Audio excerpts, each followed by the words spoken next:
اللہ نے اس معاشرے کے اندر امیر اور غریب کے ذریعے سے دونوں طبقات کو آزمایا ہے۔ سارے لوگ دولت مند نہیں ہوتے، اگر سارے لوگ دولت مند ہو جائے تو نظم کائنات نہیں چل سکتا۔ سارے لوگ ہی جو ہے وہ غریب ہو جائیں تو پھر بھی نظم کائنات متاثر، اس نے اوپر نیچے رکھا، یہ اس کا نظم ہے۔ تو یہ آزمائش ہے امراء کی، ان کو دولت دے کے آزمایا، اور غریبوں کی آزمائش ہے کہ ان کو جو ہے وہ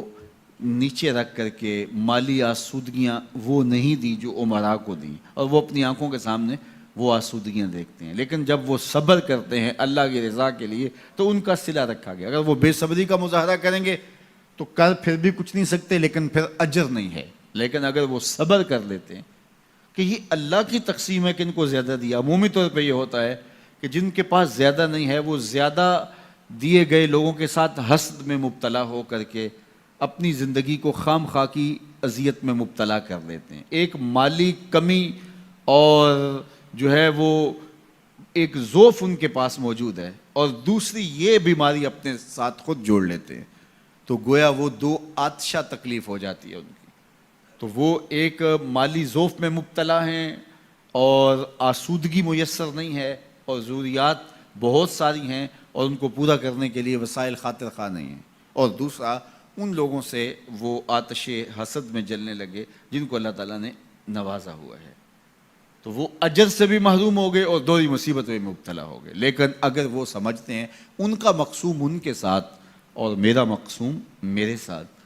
تو اللہ نے جو مجھے دیا ہے میں پہلے تو کوشش کروں کہ اپنے معاملات کو اس میں بہتر کرنے کی کوشش کروں۔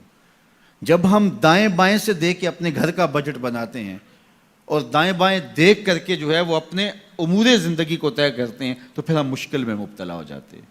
اور یہ کرنے والا کوئی شخص بھی چاہے وہ کروڑ پتی ہو وہ سوکھا نہیں رہ سکتا، کیونکہ وہ اپنے آگے لوگوں کو دیکھے گا۔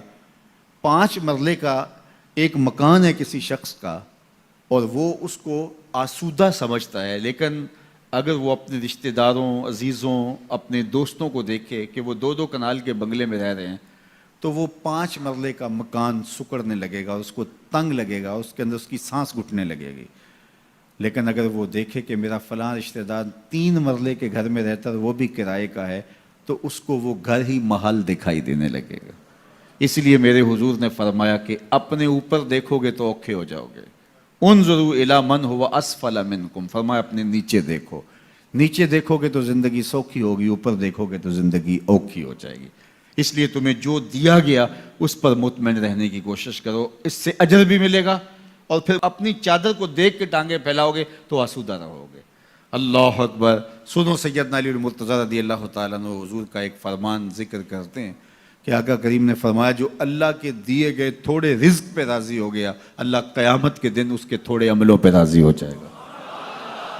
کتنا اچھا سودا ہے، جو اللہ کے دیے گئے تھوڑے رزق پہ راضی ہو گیا اللہ اس کے تھوڑے عملوں پہ راضی ہو جائے گا۔ میرے بندے تو بندہ ہو کے راضی ہے، تجھے ضرورت تھی پھر بھی راضی ہے، تیرے بچوں کو دوا چاہیے تھی،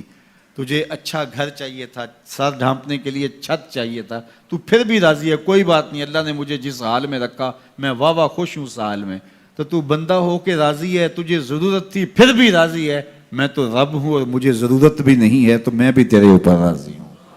تو اللہ پر راضی ہونے کا جو فن سیکھ جاتے ہیں وہ زندگی گزارنے کا فن سیکھ جاتے ہیں۔ تو خواہ اپنے آپ کو مشقت میں ڈالنے کے بجائے جو میسر ہو اس میسر پر اللہ تعالیٰ کا شکر ادا کرنے کی عادت ڈالنی چاہیے، ورنہ اس سے بھی زیادہ تکلیف آ سکتی ہے، تو پھر یہ ماحول اور یہ حیثیت انسان کو جنت لگے گی۔